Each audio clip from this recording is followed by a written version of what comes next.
Welcome to the read-along audiobooks production of Treasure Island, by Robert Louis Stevenson. This video includes all of the chapter's original text, so that you can read along with the audio.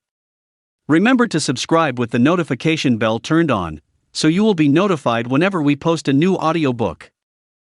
Treasure Island, by Robert Louis Stevenson. Part 6. Captain Silver. Chapter 28. In the enemy's camp. The red glare of the torch, lighting up the interior of the blockhouse, showed me the worst of my apprehensions realized. The pirates were in possession of the house and stores. There was the cask of cognac, there were the pork and bread, as before, and what tenfold increased my horror, not a sign of any prisoner. I could only judge that all had perished, and my heart smote me sorely that I had not been there to perish with them. There were 6 of the buccaneers, all told, not another man was left alive. 5 of them were on their feet, flushed and swollen, suddenly called out of the first sleep of drunkenness. The 6th had only risen upon his elbow. He was deadly pale, and the blood-stained bandage round his head told that he had recently been wounded, and still more recently dressed. I remembered the man who had been shot and had run back among the woods in the great attack, and doubted not that this was he. The parrot sat, preening her plumage, on Long John's shoulder. He himself, I thought, looked somewhat paler and more stern than I was used to. He still wore the fine broadcloth suit in which he had fulfilled his mission, but it was bitterly the worse for wear, daubed with clay and torn with the sharp briars of the wood. "So," said he, "here's Jim Hawkins, shiver my timbers. Dropped in, like it? Well, come, I take that friendly." And thereupon he sat down across the brandy cask and began to fill a pipe. "Give me a loan of the link, Dick," said he, and then, when he had a good light, "That'll do, lad," he added, "stick the glim in the wood heap, and you, gentlemen, bring yourselves to. You needn't stand up for Mr. Hawkins, he'll excuse you, you may lay to that. And so, Jim," stopping the tobacco, "here you were, and quite a pleasant surprise for poor old John. I see you were smart when first I set my eyes on you, but this here gets away from me clean, it do." To all this, as may be well supposed, I made no answer. They had set me with my back against the wall, and I stood there, looking Silver in the face, pluckily enough, I hope, to all outward appearance, but with black despair in my heart. Silver took a whiff or two of his pipe with great composure, and then ran on again. "Now, you see, Jim, so be as you are here," says he, "I'll give you a piece of my mind. I've always liked you, I have, for a lad of spirit, and the picture of my own self when I was young and handsome. I always wanted you to jine and take your share, and die a gentleman, and now, my cock, you've got to. Captain Smollett's a fine seaman, as I'll own up to any day, but stiff on discipline. Duty is duty," says he, and right he is. "Just you keep clear of the captain. The doctor himself is gone dead again you." Ungrateful scamp was what he said, and the short and the long of the whole story is about here. You can't go back to your own lot, for they won't have you, and without you start a third ship's company all by yourself, which might be lonely, you'll have to jine with Captain Silver. So far so good. My friends, then, were still alive, and though I partly believed the truth of Silver's statement, that the cabin party were incensed at me for my desertion, I was more relieved than distressed by what I heard. "I don't say nothing as to your being in our hands," continued Silver, "though there you are, and you may lay to it. I'm all for argyment, I never seen good come out o' threatening. If you like the service, well, you'll jine, and if you don't, Jim, why, you're free to answer no, free and welcome, shipmate, and if fairer can be said by mortal seaman, shiver my sides." "Am I to answer, then?" I asked with a very tremulous voice. Through all this sneering talk, I was made to feel the threat of death that overhung me, and my cheeks burned and my heart beat painfully in my breast. "Lad," said Silver, "no one's pressing of you. Take your bearings. None of us won't hurry you, mate, time goes so pleasant in your company, you see."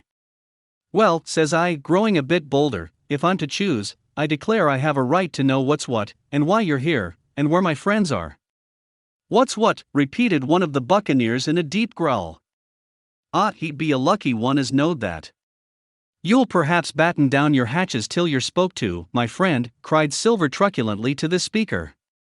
And then, in his first gracious tones, he replied to me, "Yesterday morning, Mr. Hawkins," said he, "in the dog watch, down came Dr. Livesey with a flag of truce. Says he, 'Captain Silver, you're sold out. Ship's gone.' Well, maybe we'd been taking a glass, and a song to help it round. I won't say no. Leastways, none of us had looked out. We looked out, and by thunder, the old ship was gone. I never seen a pack o' fools look fishier, and you may lay to that, if I tells you that looked the fishiest. Well, says the doctor, let's bargain. We bargained, him and I, and here we are, stores, brandy, blockhouse, the firewood you was thoughtful enough to cut, and in a manner of speaking, the whole blessed boat, from Crosstrees to Kelson. As for them, they've tramped, I don't know where's they are."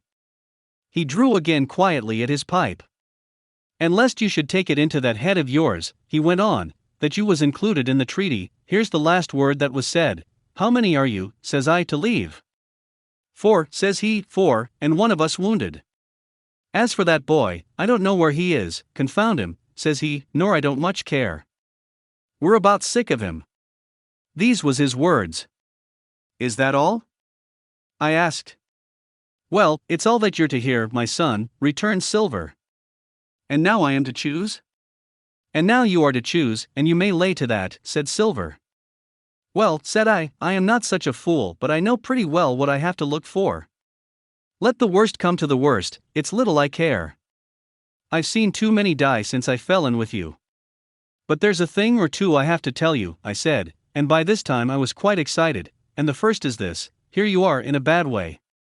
Ship lost, treasure lost, men lost, your whole business gone to wreck, and if you want to know who did it, it was I. I was in the apple barrel the night we sighted land, and I heard you, John, and you, Dick Johnson, and Hans, who is now at the bottom of the sea, and told every word you said before the hour was out. And as for the schooner, it was I who cut her cable, and it was I that killed the men you had aboard of her, and it was I who brought her where you'll never see her more, not one of you. The laugh's on my side, I've had the top of this business from the first, I no more fear you than I fear a fly. Kill me, if you please, or spare me. But one thing I'll say, and no more, if you spare me, bygones are bygones, and when you fellows are in court for piracy, I'll save you all I can. It is for you to choose.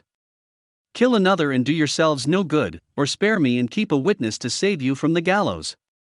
I stopped, for, I tell you, I was out of breath, and to my wonder, not a man of them moved, but all sat staring at me like as many sheep.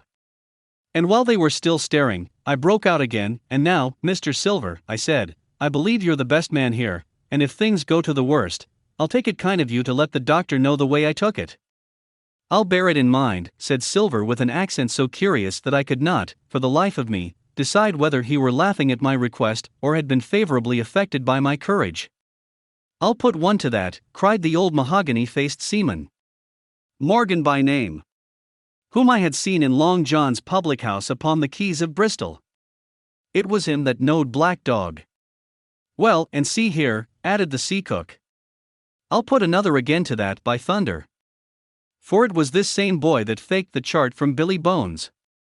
First and last, we've split upon Jim Hawkins." "Then here goes," said Morgan with an oath. And he sprang up, drawing his knife as if he had been 20. "Avast, there," cried Silver. "Who are you, Tom Morgan? Maybe you thought you was captain here, perhaps. By the powers, but I'll teach you better. Cross me, and you'll go where many a good man's gone before you, first and last, these 30 year back. Some to the yardarm, shiver my timbers, and some by the board, and all to feed the fishes. There's never a man looked me between the eyes and seen a good day afterwards, Tom Morgan, you may lay to that." Morgan paused, but a hoarse murmur rose from the others. "Tom's right," said one. "I stood hazing long enough from one," added another. "I'll be hanged if I'll be hazed by you, John Silver." "Did any of you gentlemen want to have it out with me?" roared Silver, bending far forward from his position on the keg, with his pipe still glowing in his right hand. "Put a name on what you're at, you ain't dumb, I reckon. Him that wants shall get it. Have I lived this many years, and a son of a rum punchin' cock has had athwart my hawse at the latter end of it? You know the way, you're all gentlemen o' fortune by your account. Well, I'm ready. Take a cutlass, him that dares, and I'll see the color of his inside, crutch and all, before that pipe's empty. Not a man stirred, not a man answered. That's your sort, is it? He added, returning his pipe to his mouth. Well, you're a gay lot to look at, anyway. Not much worth to fight, you ain't. Pureps, you can understand King George's English. I'm captain here by election. I'm captain here because I'm the best man by a long sea mile. You won't fight, as gentlemen o' fortune should, then by thunder, you'll obey, and you may lay to it. I like that boy now, I never seen a better boy than that. He's more a man than any pair of rats of you in this here house, and what I say is this, let me see him that'll lay a hand on him. That's what I say, and you may lay to it. There was a long pause after this. I stood straight up against the wall, my heart still going like a sledgehammer, but with a ray of hope now shining in my bosom. Silver leant back against the wall, his arms crossed, his pipe in the corner of his mouth, as calm as though he had been in church, yet his eye kept wandering furtively, and he kept the tail of it on his unruly followers. They, on their part, drew gradually together towards the far end of the blockhouse, and the low hiss of their whispering sounded in my ear continuously, like a stream. One after another, they would look up, and the red light of the torch would fall for a second on their nervous faces, but it was not towards me, it was towards Silver that they turned their eyes. You seem to have a lot to say, remarked Silver, spitting far into the air. Pipe up and let me hear it, or lay to. Ax your pardon, sir, returned one of the men, you're pretty free with some of the rules, maybe you'll kindly keep an eye upon the rest. This crew's dissatisfied, this crew don't vally bullying a marlinspike, this crew has its rights like other crews, I'll make so free as that, and by your own rules, I take it we can talk together.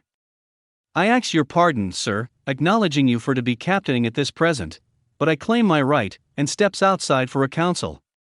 And with an elaborate sea salute, this fellow, a long, ill-looking, yellow-eyed man of 35, stepped coolly towards the door and disappeared out of the house. One after another the rest followed his example, each making a salute as he passed, each adding some apology. According to rules, said one. Forecastle council, said Morgan. And so with one remark or another all marched out, and left Silver and me alone with the torch. The sea cook instantly removed his pipe. Now, look you here, Jim Hawkins, he said in a steady whisper that was no more than audible, you're within half a plank of death, and what's a long sight worse, of torture. They're going to throw me off. But, you mark, I stand by you through thick and thin. I didn't mean to, no, not till you spoke up. I was about desperate to lose that much blunt, and be hanged into the bargain. But I see you was the right sort. I says to myself, you stand by Hawkins, John, and Hawkin'll stand by you. You're his last card, and by the living thunder, John, he's yours. Back to back, says I. You save your witness, and he'll save your neck. I began dimly to understand. You mean all's lost? I asked. Aye, by gum, I do, he answered. Ship gone, neck gone. That's the size of it. Once I looked into that bay, Jim Hawkins, and seen no schooner. Well, I'm tough, but I gave out. As for that lot and their council, mark me, they're outright fools and cowards. I'll save your life. If so be as I can. From them. But see here, Jim. Tit for tat. You save Long John from swinging. I was bewildered, it seemed a thing so hopeless he was asking. He, the old buccaneer, the ringleader, threw out. What I can do, that I'll do, I said. It's a bargain, cried Long John. You speak up plucky, and by thunder, I've a chance. He hobbled to the torch, where it stood propped among the firewood, and took a fresh light to his pipe. Understand me, Jim, he said, returning. I've a head on my shoulders, I have. I'm on Squire's side now. I know you've got that ship safe somewheres. How you done it, I don't know, but safe it is. I guess Hans and O'Brien turned soft. I never much believed in neither of them. Now you mark me. I ask no questions, nor I won't let others. I know when a game's up, I do, and I know a lad that's staunch. Ah, you that's young. You and me might have done a power of good together. He drew some cognac from the cask into a tin cannikin.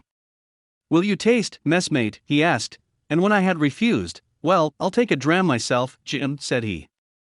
"I need a caulker, for there's trouble on hand." "And talking o' trouble, why did that doctor give me the chart, Jim?" My face expressed a wonder so unaffected that he saw the needlessness of further questions. "Ah, well, he did though," said he.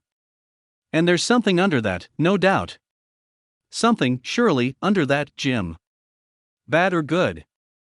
And he took another swallow of the brandy, shaking his great fair head like a man who looks forward to the worst. Chapter 29. The Black Spot Again. The council of buccaneers had lasted some time, when one of them re-entered the house, and with a repetition of the same salute, which had in my eyes an ironical air, begged for a moment's loan of the torch. Silver briefly agreed, and this emissary retired again, leaving us together in the dark.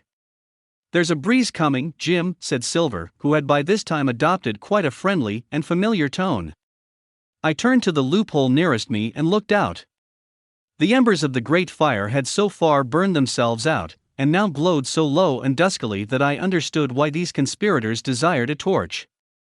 About halfway down the slope to the stockade, they were collected in a group. One held the light, another was on his knees in their midst, and I saw the blade of an open knife shine in his hand with varying colors in the moon and torchlight. The rest were all somewhat stooping, as though watching the maneuvers of this last. I could just make out that he had a book as well as a knife in his hand, and was still wondering how anything so incongruous had come in their possession when the kneeling figure rose once more to his feet, and the whole party began to move together towards the house. "Here they come," said I, and I returned to my former position, for it seemed beneath my dignity that they should find me watching them. "Well, let 'em come, lad." "Let 'em come," said Silver cheerily. "I've still a shot in my locker." The door opened, and the 5 men, standing huddled together just inside, pushed one of their number forward. In any other circumstances it would have been comical to see his slow advance, hesitating as he set down each foot, but holding his closed right hand in front of him. "Step up, lad," cried Silver. "I won't eat you." "Hand it over, lubber." "I know the rules, I do, I won't hurt a deputation." Thus encouraged, the buccaneer stepped forth more briskly, and having passed something to Silver, from hand to hand, slipped yet more smartly back again to his companions. The sea-cook looked at what had been given him. "The black spot." "I thought so," he observed. "Where might you have got the paper?" "Why, hello. Look here now, this ain't lucky. You've gone and cut this out of a Bible." "What fools cut a Bible?" "Ah, there," said Morgan. "There. What did I say?"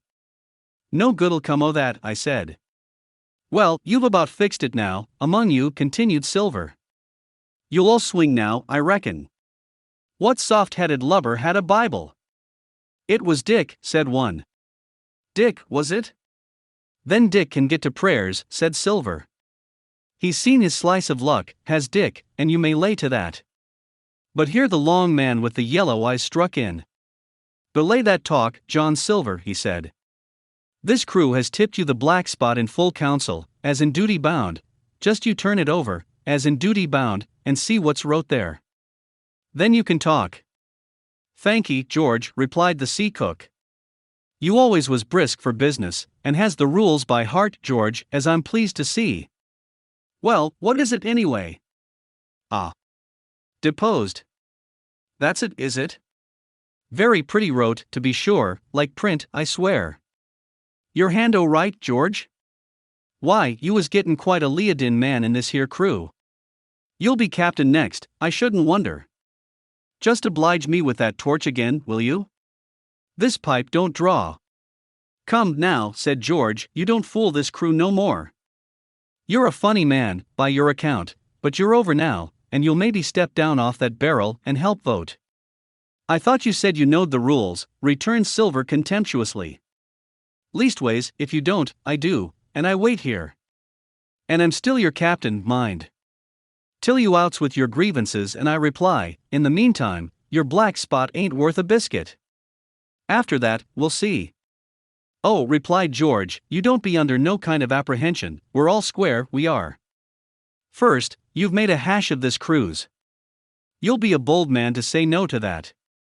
Second, you let the enemy out o' this here trap for nothing. Why did they want out? I dunno, but it's pretty plain they wanted it. Third, you wouldn't let us go at them upon the march.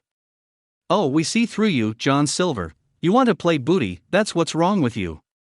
And then, fourth, there's this here boy. Is that all? Asked Silver quietly. Enough, too, retorted George. We'll all swing and sundry for your bungling. Well now, look here, I'll answer these 4 PINTs, one after another I'll answer 'em. I made a hash o' this cruise, did I? Well now, you all know what I wanted, and you all know if that had been done that we'd have been aboard the Hispaniola this night as ever was, every man of us alive, and fit, and full of good plum duff, and the treasure in the hold of her, by thunder. Well, who crossed me? Who forced my hand, as was the lawful captain? Who tipped me the black spot the day we landed and began this dance? Ah, it's a fine dance. I'm with you there. And looks mighty like a hornpipe and a rope's end at Execution Dock by London town, it does. But who done it? Why, it was Anderson and Hans, and you, George Merry.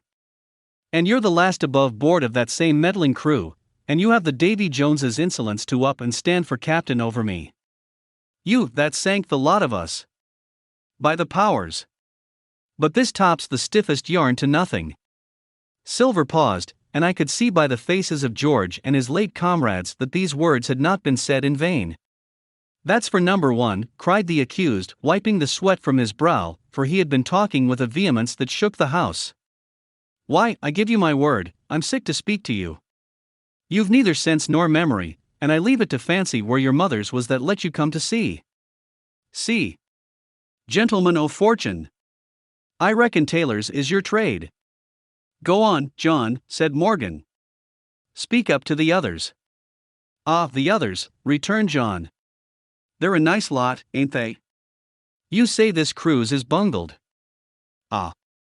By gum, if you could understand how bad it's bungled, you would see. We're that near the gibbet that my neck's stiff with thinking on it. You've seen 'em, maybe, hanged in chains, birds about 'em, seamen peanting 'em out as they go down with the tide. Who's that? Says one. That. Why, that's John Silver. I knowed him well, says another. And you can hear the chains jangle as you go about and reach for the other buoy. Now, that's about where we are, every mother's son of us, thanks to him, and Hans, and Anderson, and other ruination fools of you. And if you want to know about number 4, and that boy, why, shiver my timbers, isn't he a hostage? Are we going to waste a hostage? No, not us, he might be our last chance, and I shouldn't wonder. Kill that boy? Not me, mates. And number 3? Ah, well, there's a deal to say to number 3. Maybe you don't count it nothing to have a real college doctor to see you every day. You, John, with your head broke. Or you, George Merry, that had the ague shakes upon you not 6 hours agone, and has your eyes the color of lemon peel to this same moment on the clock. And maybe, perhaps, you didn't know there was a consort coming either? But there is, and not so long till then, and we'll see who'll be glad to have a hostage when it comes to that. And as for number 2, and why I made a bargain. Well, you came crawling on your knees to me to make it. On your knees you came, you was that downhearted. And you'd have starved too if I hadn't. But that's a trifle. You look there. That's why. And he cast down upon the floor a paper that I instantly recognized. None other than the chart on yellow paper, with the 3 red crosses, that I had found in the oilcloth at the bottom of the captain's chest. Why the doctor had given it to him was more than I could fancy. But if it were inexplicable to me, the appearance of the chart was incredible to the surviving mutineers. They leaped upon it like cats upon a mouse. It went from hand to hand, one tearing it from another, and by the oaths and the cries and the childish laughter with which they accompanied their examination, you would have thought, not only they were fingering the very gold, but were at sea with it, besides, in safety. Yes, said one, that's flint, sure enough. JF, and a score below, with a clove hitch to it, so he done ever. Mighty pretty, said George. But how are we to get away with it, and us no ship? Silver suddenly sprang up, and supporting himself with a hand against the wall, now I give you warning, George, he cried. One more word of your sauce, and I'll call you down and fight you. How? Why, how do I know? You had ought to tell me that. You and the rest, that lost me my schooner, with your interference, burn you. But not you, you can't, you hain't got the invention of a cockroach. But civil you can speak, and shall, George Mary, you may lay to that. That's fair enow, said the old man Morgan. Fair. I reckon so, said the sea cook. You lost the ship, I found the treasure. Who's the better man at that? And now I resign, by thunder. Elect whom you please to be your captain now, I'm done with it. Silver, they cried. Barbecue forever. Barbecue for captain. So that's the tune, is it? Cried the cook. George, I reckon you'll have to wait another turn, friend, and lucky for you as I'm not a revengeful man. But that was never my way. And now, shipmates, this black spot? 'Tain't much good now, is it? Dick's crossed his luck and spoiled his Bible, and that's about all. It'll do to kiss the book on still, won't it? Growled Dick, who was evidently uneasy at the curse he had brought upon himself. A Bible with a bit cut out, returned Silver derisively. Not it. It don't bind no more 'an a ballad book. Don't it though? Cried Dick with a sort of joy. Well, I reckon that's worth having too. Here, Jim. Here's a curiosity for you, said Silver, and he tossed me the paper. It was around about the size of a crown piece. One side was blank, for it had been the last leaf, the other contained a verse or two of Revelation. These words among the rest, which struck sharply home upon my mind, without her dogs and murderers. The printed side had been blackened with wood ash, which already began to come off and soil my fingers. On the blank side had been written with the same material the one word deposed. I have that curiosity beside me at this moment, but not a trace of writing now remains beyond a single scratch, such as a man might make with his thumbnail. That was the end of the night's business. Soon after, with a drink all round, we lay down to sleep, and the outside of Silver's vengeance was to put George Mary up for sentinel and threaten him with death if he should prove unfaithful. It was long ere I could close an eye, and heaven knows I had matter enough for thought in the man whom I had slain that afternoon, in my own most perilous position, and above all in the remarkable game that I saw Silver now engaged upon. Keeping the mutineers together with one hand and grasping with the other after every means, possible and impossible, to make his peace and save his miserable life.